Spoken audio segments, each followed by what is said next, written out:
네, 두 분과 함께합니다. 대검 감찰부장을 지냈던 한동수 변호사 모셨고요. 어서 오세요. 네, 안녕하십니까. 한겨레 신문의 이춘재 논설위원 모셨습니다. 어서 오세요. 네, 안녕하세요. 네, 오늘도 좀 짚어볼 내용이 좀 많이 있는데 이거부터 좀 여쭤보겠습니다. 추경호 전 국민의 원내대표에 대해서 결국 구속영장이 청구가 됐고 네.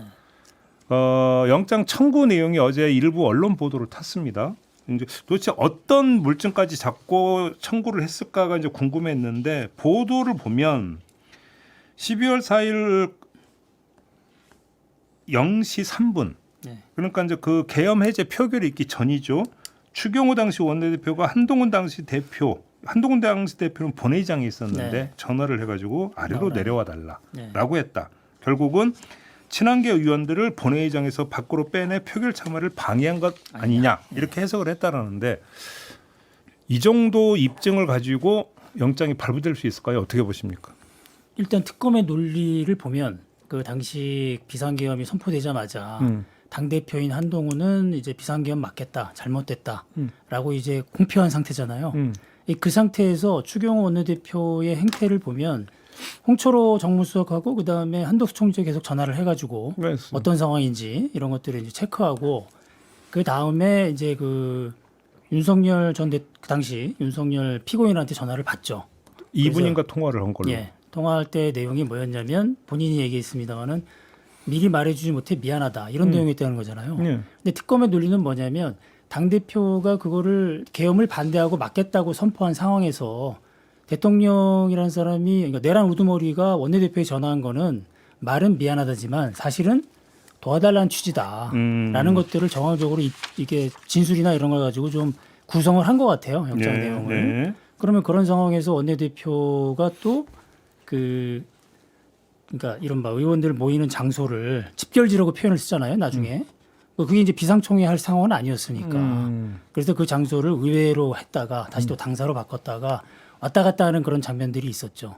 그래서 그런 것들이 당대표가 반대하는 상황에서 원내대표의 그런 행동이 내란 중요임무 종사 그 혐의에 딱 떨어진다. 그 내란 중요임무 종사는 뭐 한 변호사님 말씀해 주시겠습니다만은 그게 명시적인 내란 우두머리에 지시나 명령이 없어도 이게 내란 상황임을 알고 당사자가 그리고 자기 임무를 거기에 맞게 이제 수행하면 되는 거거든요. 네네네. 예.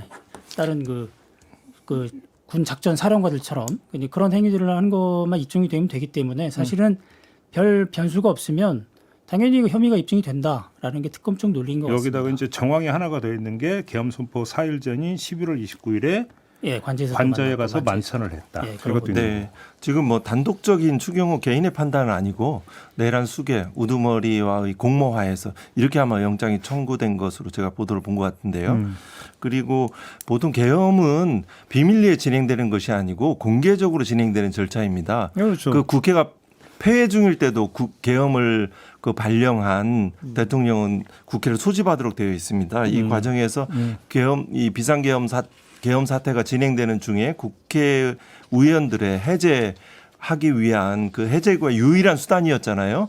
그 헌법이 예정하고 있는 그 수단을 하고 있는 국회의원들을 임의적으로 국회 본회의장과 당사는 지리적 거리가 상당한 거리가 떨어져 있거든요. 길 건너편에 이쪽으로 장소를 4번씩이나 움직이게 하는 행위라든가 그 과정에 윤석열과의 통화가 있었다는 것들이라든가 말씀하신 사전 통화도 있었고 또 조은석 특검 특성상 기존의 어떤 진술 증거뿐만 아니라 뭐 통화 내역이라든가 CCTV 등 확고한 물적 증거들을 가지고 있다라고 생각합니다.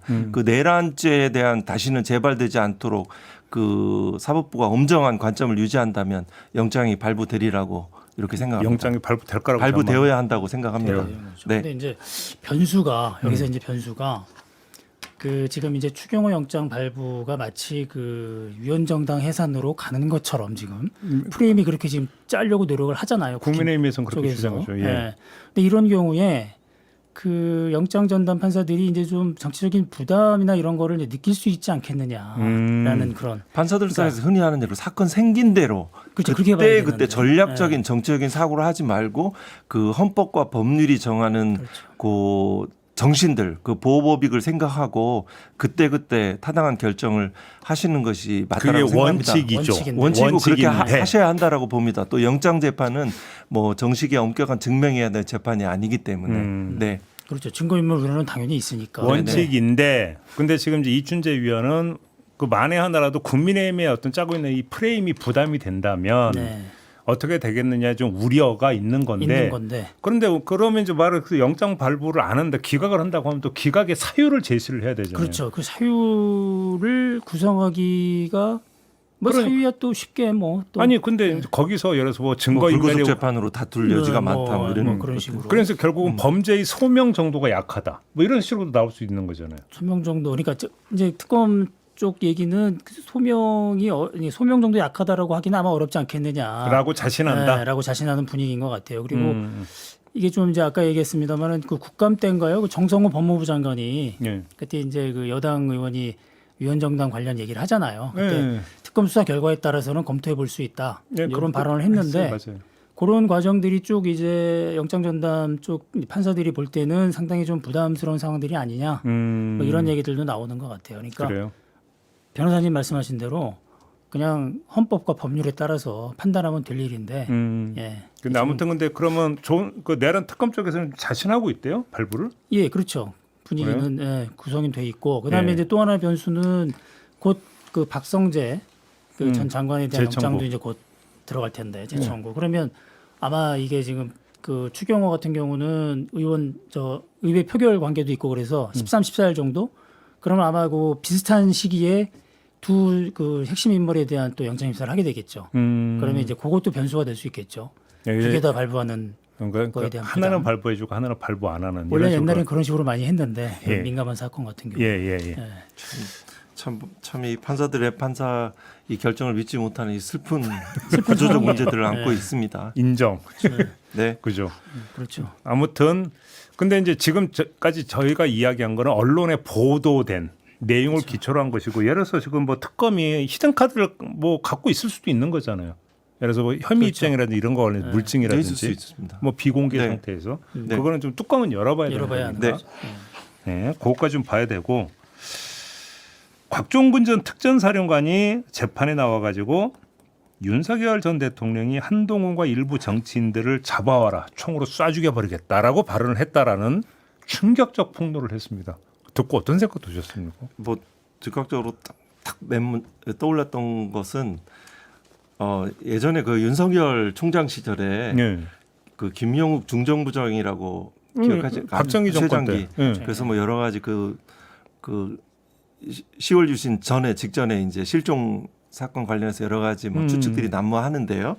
당시에 그 2020년 1월에 남산의 부장들이라는 영화가 그 개봉됐었어요. 그 남산의 부장들 얘기를 하면서 이 실제 청와대에 잡아와서 지하실에서 총으로 쏴 죽였다 박정희가 이런 취지의 말을 했고 그거는 윤석열 당시 검찰총장이 대검 부장들 앞에서 이제 뭐 한 이야기라 그거를 뭐 진짜처럼 믿게끔 이렇게 만들 정도로 그게 좀 떠올랐고요. 그리고 그러면 자기가 네. 진짜로 박정희처럼 자기도 그렇게 하겠다 이런 네, 생각으로 3공화국 4공화국 드라마를 열심히 성취해서 예. 통치술과 대언론 이런 것들을 배운다는 그런 얘기도 있었거든요. 네, 제 책에 다 쓰여 있습니다. 네, 그렇죠. 예. 그런데 다 뭐 사실이니까 지금까지도 뭐 그런 뭐 그렇죠. 여러 가지 뭐 명예훼손 고소 이런 게 없겠죠. 또 하나는 그 일단 곽종근 그 특전 사령관의 어떤 생각에 대해서 해봤습니다. 물론 그 전에서 윤석열 개인에 대한 이해를 하시는데 그때 어느 정치인들은 직접적인 언사로 미치광이 또 그걸 조금 한자로 순화된 형태로 광인이라고 그랬어요. 계엄 자체를 맞아요. 이렇게 실제 생물학적 미치광이를 지적했을 수도 있어요. 그 뭐냐면 이 곽종근 사령관을 늘 검사처럼 하듯이 그 방위사업 그 수사 이제 뭐 영관급 장관들이나 뭐 이렇게 그 실무를 하는 그런 뭐 국방 전력 물자 조달하는 이런 사람들을 그 군인들을 수사하면서 그 앞에서 많은 무너짐들을 극복했을 거 아니에요. 보았을 거 아니에요. 실제 추동도 하고 했으니까 곽종근 사령관에 대해서도 법정 증언을 통해서 유리한 지수를 받아서 국헌문란 목적 있지 않습니까? 폭동은 온 국민이 다 받고 유리창을 깨고 무장 군인들이 갔었기 때문에 이 폭동은 가능한데 국헌문란 목적은 역시 다퉈서 여전히 무죄를 만들거나 아니면 또 그 후에 이제 여러 가지 정치적인 입지를 높이고자 하는 그런 계산들을 했고 가능하리라고 생각했는데 곽종군 사령관 군인 아닙니까? 소극적인 저항을 했던 사람은 어떻게 보면 위국 헌신의 자세로 자기 목숨을 내놓을 수 있거든요. 군을 너무 과소평가하거나 호락호락해 봤죠. 그 곽종군 전 사령관의 용기를 저는 새롭게 평가해야 된다라고 봅니다. 헌법재판관에서도 그 문영배 소장이 기억했던 그 기억나는 인물로 했지 않습니까? 네. 그렇죠.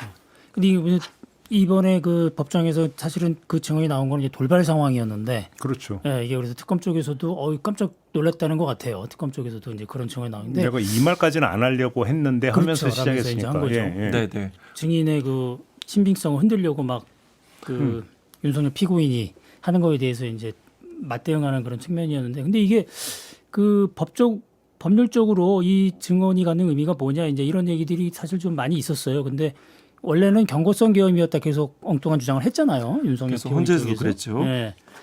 근데 이제 이 진술이 이제 그거가 경고성 계엄이 아니었다는 거를 입증하는 하나의 증거가 된다 이렇게 보는 시각도 있고, 근데 애초에 뭐 그 노상원 수첩이나 이런 것들을 봤을 때 이미 경고성 계엄이라는 거는 깨졌다. 이미 증거들은 확보가 다 돼 있기 때문에 그래서 이제 그 법률적 의미나 이런 거는 크지 않지만 아무튼 아까 말씀하신 대로 이제 그 충격적인 그런 상황들 이런 것들을 입증하는 그런 증언이라서 상당히 좀 귀가 띄었죠. 그러니까 이 부분은 이제 법률적인 의미를 한다면은 예를 들어 두 번째 출석했지 않습니까? 저도 이제 예. 고발사주 사건에 이제 뭐 변호인 측이 손 검사의 변호인 측에 다시 해달라고 해서 두 회 출석했는데 여력이 없어야 돼요. 그러니까 뭐냐면 테니스에도 위기 상황에 놓으면 이 어깨에 힘이 남지 않도록 최선을 다해서 해야 돼요. 그러니까 곽 사령관 입장에서는 역사 앞에 어떤 진실을 다 쏟아내야 된다는 그런 심정이 아니었을까 싶고요.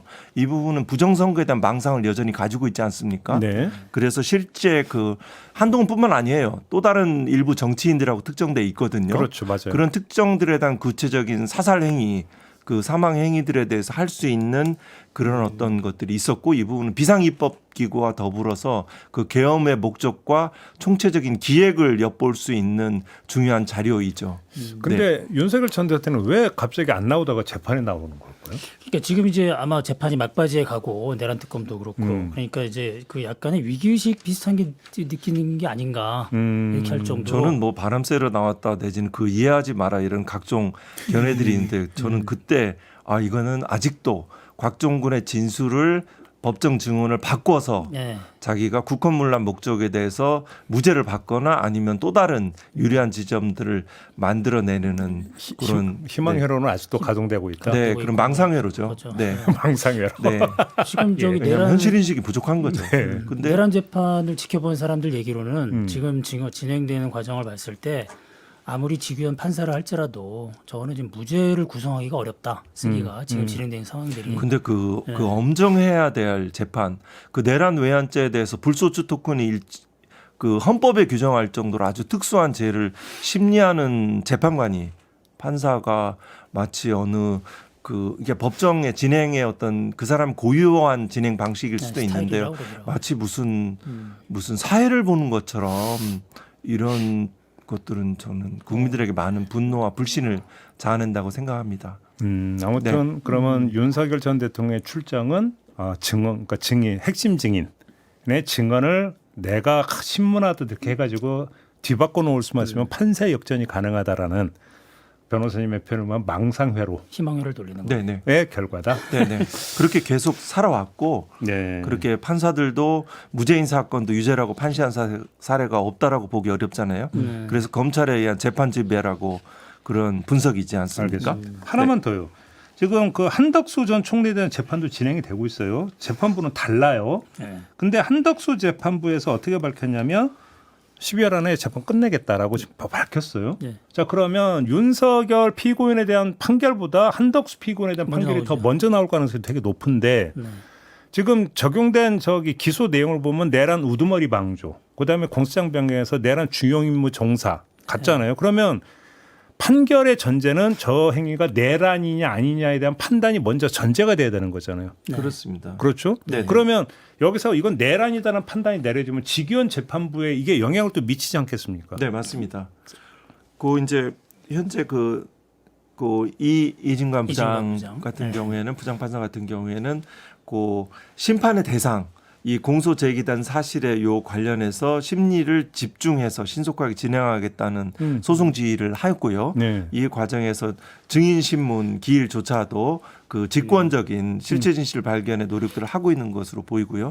그러면 그 내란 관련도 말씀하신 대로 내란 자체가 성립돼야 되기 때문에 그렇죠. 그렇기 때문에 이 부분의 판단도 나오고 이런 부분도 또 후행 사건 윤석열 등의 재판의 사실 인정에도 영향을 미치리라고 봅니다. 그렇죠. 네. 그러니까 그 이진관 부장이 그 특검에다가 공소장 변경을 요청하잖아요.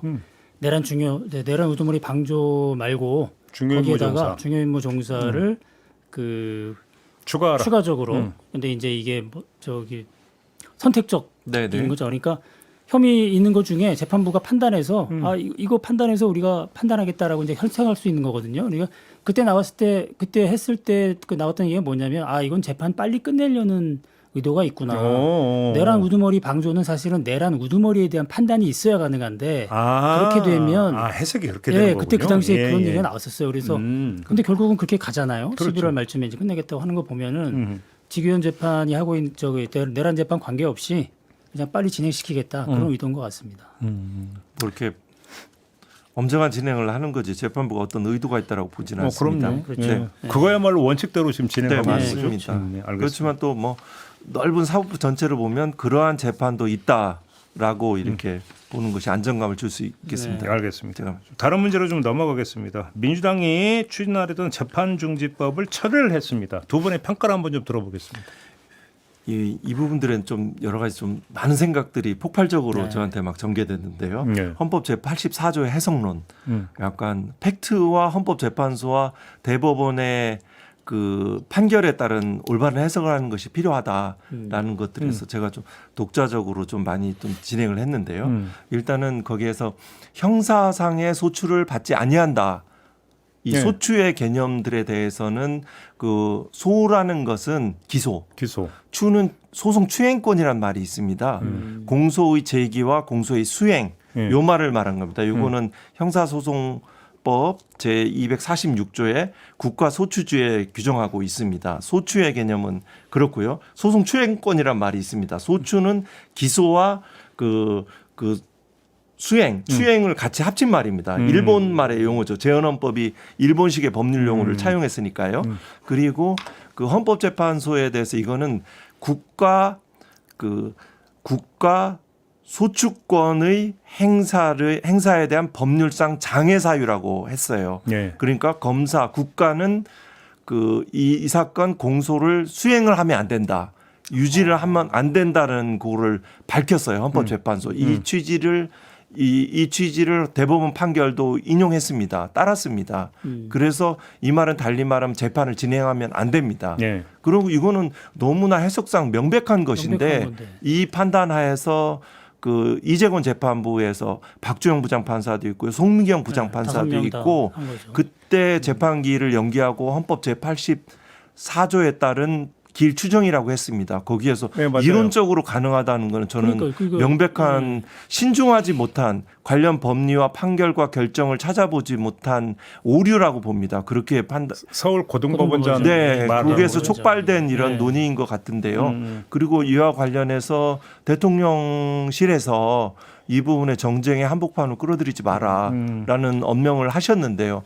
아주 그 신뢰를 높이는 그런 어떤 그 언사와 천명이었다고 봅니다. 이거는 이 현재 사법 내에서 있을 수 없는 것이고요. 그 과정에 대해서 그 재판 중지법 마치 이거는 뭐 호랑이는 뭐 먹이 던져주면은 그 먹이를 찾아가지 않고 던져준 사람한테 달려가잖아요. 이거는 의도적으로 제기된 프레임에 끌려가지 말고 그러니까 거기에 대해서 재판 중지법은 처리한 건 타당하다고 봅니다. 변호사님 말씀은 이거 헌법 84조에 대한 해석이 뭐 그 해석의 여지가 별로 논란이 없이 좀 명확한 없습니다. 것이기 때문에 네네.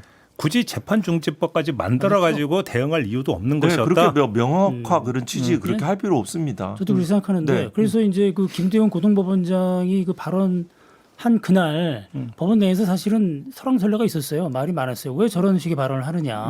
확실한 다수 의견들은 다 재판이 중지되는 게 맞는데 네네. 사실 다섯 명의- 그분이 저와 같이 일정 정도 판사 한 20년 정도 하면 통찰력이 생기고 뭐 이렇게 대법원 판결을 분석하고 헌재 결정을 분석 이해할 수 있는 그 역량이 됩니다. 또 빠르신 분도 있지만 재판연구관을 연구원도 거치면 했었어요, 그죠? 예, 근데 그분이. 이 과정에서 예를 들어서 뭐 외람된 말씀 뭐 타당하지 않을 수 있는 저처럼 헌법재판소 결정문 2개 하고 대법원 판결문 찾아보고 헌법교과서 다수의 헌법교과서 형사소송법 교과서 또 구글에서 나오는 여러 가지 자료들을 서치한 후에서 나오는 그 견해였는지 공적인 국정감사 자리에서 했는 건지 이 자신의 발언이 국민 전체에 대한 어떠한 영향을 미치는지 그 신중하게 검토한 처사인지는 한번 의문입니다. 네.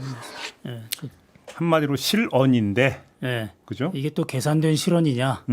이게 아, 무슨 그렇다면 얘기냐면- 정치적인 거죠. 그러니까요. 네. 그러니까 이게 그래서는 안 뭐냐면 되죠. 뭐 조희대 대법원장을 포함한 사법부를 공격하는 그런 분위기에서 네네. 그날 국감도 이제 상당히 그 여당 쪽에서 공격을 많이 했는데 그래서 이제 그런 불편한 심기가 좀 나온 거 아니냐? 그것도 별 슬픈 얘기를 현실이죠. 정치적인. 그러니까 말이죠. 네네. 네.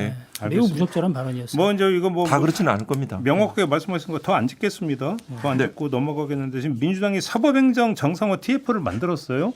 그러니까 저도 이제 인터뷰를 했는데 그 간단히 그러면 이거든만요. 법원 행정처에 문제가 있다. 이거잖아요. 네, 맞습니다. 그 동의하세요?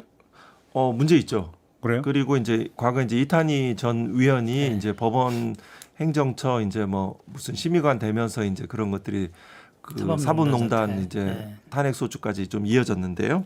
뭐 긍정적인 기여를 하신 점은 있고 그리고 제왕적 대법원장 인사권, 행정권, 그 예산 집행 관련해서 여러 가지 권한들을 혼자 가지고 있으니까 이 권한들을 유럽이나 어떤 선진국의 그 입법례를 참조해서 이 부분들에 대해서 사법행정회의 외부 전문가들 사법행정위원회를 구성했다. 사법행정위원회 형태로 그 대법원장 혼자 내지는 대법관들의 어떤 요 회의체에서 하지 말고 이렇게 하자는 취지의 네. 입법안으로 이해하고 있습니다. 동의하십니까? 네, 그 취지는 좀 동의하지만 또 한편으로 보면 그 전문성과 또 이런 점도 한번 함께 생각해 주셨으면 좋겠습니다. 그 베버가 말했듯이 모든 제도는 합리성이 있습니다. 기존의 제도에 대한 그만큼 또 그런 측면이 있고 기존의 특권 세력에 대한 정확한 이해들이 같이 돼야 되고 그러면 이 문제들은 쉽지 않을 수도 있다. 근데 저는 하나 이제 뭐냐면 그 민주당에서 사법개혁안이 발표가 됐을 때 사법개혁안 중에 하나가 뭐냐면 법관 평가에 네. 변호사도 참여시킨다. 외부. 요 내용이 있었고 이거에 대해서 판사들이 되게 뭐라고 했다는 얘기를 들었어요. 네. 아니 왜 우리 평가를 왜 변호사들한테 듣느냐라고 했는데 가장 강하게 그러니까 이렇게 반대했던. 근데 사법행정위원회에 예를 들어서 외부 인사를 참여를 시킨다고 한다면 더 크게 반발하지 않을까요? 법원 내부에서 어떻게 보십니까? 왜냐하면 사법행정에 인사가 들어가 있잖아요. 또. 그렇죠. 인사, 그러니까 대법원장이 네, 갖고 맞습니다. 있는 그러니까. 구체적인 디테일과 들어가면 정말 많은 논란이 있을 것 같습니다. 네. 대법원장이 갖고 있는 인사권을 이거 인사권 때문에 모두 다 그 대법원장 잘 보이려고 사실상의 어떤 획일적인 그런 관료가 되는 거 아니냐 이제 그런 일렬종대가 문제의식이죠. 나오는 그렇죠. 거죠. 예. 그러니까 말하자면 법무부의 탈검찰화 마찬가지로 사법행정도 그러면 법관들이 하지 말고 인사를 장악하게 되니까 그렇게 되면은 그 검찰과 같은 비슷한 그런 문제점이 발생하니 그 판사들 그다음에 외부 인사 포함해서 인사나 이런 조직을 해보자라는 그런 건데 원칙적으로 다들 동의를 하죠. 그런 부분 왜냐하면 사법농단 사태 때 그게 나왔던 개혁 법안이거든요. 판사들이 동의한 광범위하게. 근데 뭐가 문제냐면 김명수 대법원장 체제에서 이제 그걸 한다고 했다가 약간 좀 그 제도가 변질이 됐어요. 왜냐하면 김명수 대법원장이 그 대법원장의 입김이 좀 작용할 수 있는 사람들로 구성됐다는 평가를 받았어요. 그때 사법행정위원회가 자문위원회가. 그래서 이제 결국 그 제도를 해보면 그런 식으로 변질되면 오히려 대법원장의 권한만 더 강화되는 거 아니냐. 그게 그거네요. 네. 그래서 그런 우려를 하는 것 같아요. 판사들은. 네. 근데 지금 이제 민주당에서 하겠다는 것들을 제대로 하려면 사실은 법원행정처의 탈법관하죠. 그러니까 그렇죠. 일반 사무직 직원들로 해서 네. 그러면 인사나 이런 문제를 그 대법원장이 그 장악할 수 없게 그렇게 만들자. 그러니까 공정하게. 구상은 그거던데요. 그러니까 그 실무 집행은 사무처를 둬가지고 거기서 실무 집행을 하도록 하고 네. 그 사법행정에 대한 방향과 이런 것들을 그 잡아가는 것은 사법행정위원회에서 하고 이런 구상인 것 같더라고요. 네, 네 맞습니다. 제가 뭐 구체적인 것들은 또 아직 다 밝혀진 후에 또 얘기할 수 있는 기회가 있을 것 같고요. 예, 예. 저는 이제 다만 그 사개특위 관련해서 그 내지는 여기에서 조금 더 논의했을 만한 그런 과제들의 안건에 대해서만 몇 가지 말씀드리는 걸로 하겠습니다. 지금 이제 구속 만기가 되면 직위원 재판부가 풀어줄 염려가 있지 않을까 이런 건 국민의 민생에 집중을 해야 되고 나의 삶에 대해서 충실해야 되고 그저 뭐 국가의 어떤 여러 가지 번영과 평화를 추진해야 되는 요 대목에서 거기에서 에너지가 많이 쓰이잖아요. 네. 그러면은 이거를 또 다른 영장 청구 이런 거보다 그 구속 기한의 제한에 관한 입법을 하면 되거든요. 이건 일제 때 나온 그 잔재거든요. 이렇게 구속 기한 무제한을 한다고 해서 뭐 이렇게 계속 재판이 장기화될 염려는 없거든요.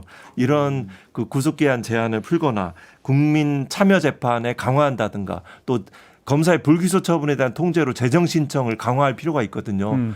재판부의 확대 그렇지. 또 추가적인 조사가 가능한 거 그리고 영상 녹화를 할 수 있도록 모든 사건을 의무화하거나 할 수 있는 권한을 부여해서 검사의 중복 수사를 방지할 수 있거든요. 인권 침해를 방지할 수 있거든요.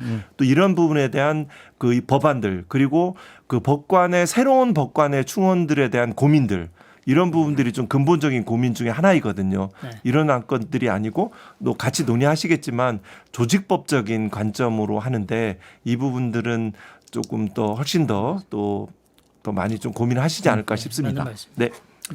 알겠습니다. 자, 오늘 이야기는 좀 이렇게 마무리할게요. 두 분 수고하셨고요. 저도 물러가겠습니다. 고맙습니다. 네, 감사합니다.